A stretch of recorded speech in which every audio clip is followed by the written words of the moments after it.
Jesus is a prophet. He isn't God, and he isn't God's son. And this is video number 7 that shows evidence from the Bible, from the Old Testament and the New Testament, that support this belief, this ideology. And this video is probably the most direct. It's the most in your face in terms of supporting the idea that Jesus is a prophet, because Jesus himself and others refer to him as a prophet. And I'll give you some examples. In Matthew 21:11, and the crowds said, "This is the prophet Jesus from Nazareth." The people in the crowd recognized Jesus as a prophet from the town of Nazareth.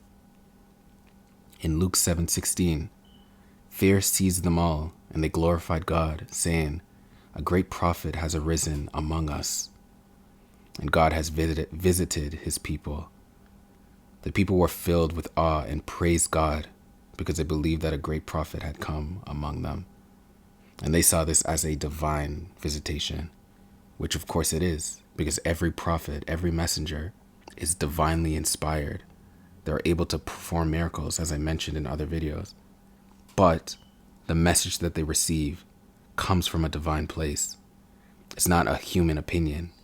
It's God giving them a message to then deliver to everyone else. It's back to that train analogy. The train represents life, and the people of the train represent the people of the world. And God chooses someone on that train to deliver a message. That person doesn't just decide on their own. They're inspired. They're in direct communication, or sometimes indirect communication with God, with Allah. And then they deliver a message. And to show that they're divinely inspired, they're often able to perform what? Miracles. So next example is Luke 7:39.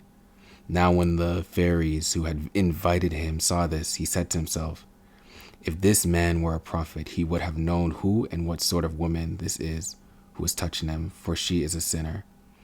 A Pharisee who had invited Jesus doubted Jesus' prophethood because he believed that if Jesus truly were a prophet, he would have known that the woman touching him was a sinner.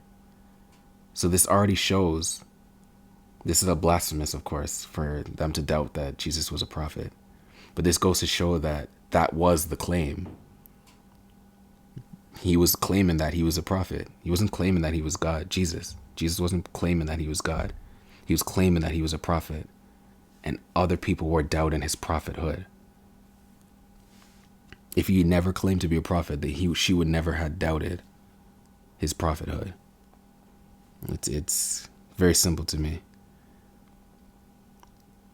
Oh, there's so many. Luke 24:19. And he said to them, "What things?" And they said to him, "Concerning Jesus of Nazareth, a man who was a prophet, mighty in deed and word before God and all of the people." The people were discussing Jesus of Nazareth and recognized him as a man who was a powerful prophet in his actions and words before God and the people. This was the common consensus. This is what people believed.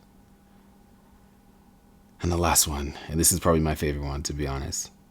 Mark 6:4, or Matthew 13:57, or Luke 4:24.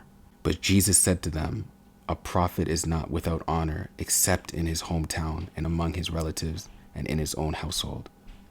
Which means people in Jesus' hometown were offended by him, but Jesus rightly pointed out that it is common for prophets not to receive honor in their own hometown and among their relatives. And we saw this with every prophet, almost every prophet. Look at Noah. Noah is the best example. He was literally shunned. No one even helped. No, not no one. So many people didn't help him build the ark because they didn't believe in what he was saying. Abraham was thrown in fire for going against paganism and idolatry.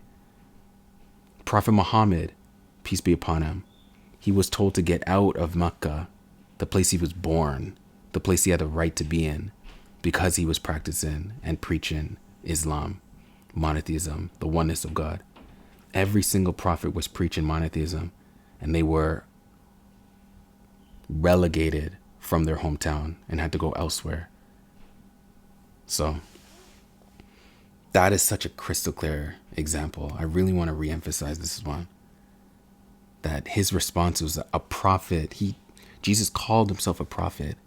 So for us to now think, no, Jesus wasn't a prophet. Jesus is God. That's going against what Jesus thought of himself. Who are we? And who is Paul to even come up with this theology, this ideology? It contradicts everything that Jesus said himself in the earliest Gospels. But then all of a sudden with John, the book of John, things started to change.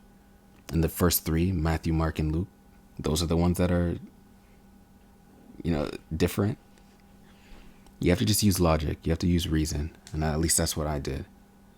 But seeing all these examples, it just blows my mind. It really blows my mind. But that's reason number 7, that Jesus was referred to as a prophet by others, but more importantly by himself.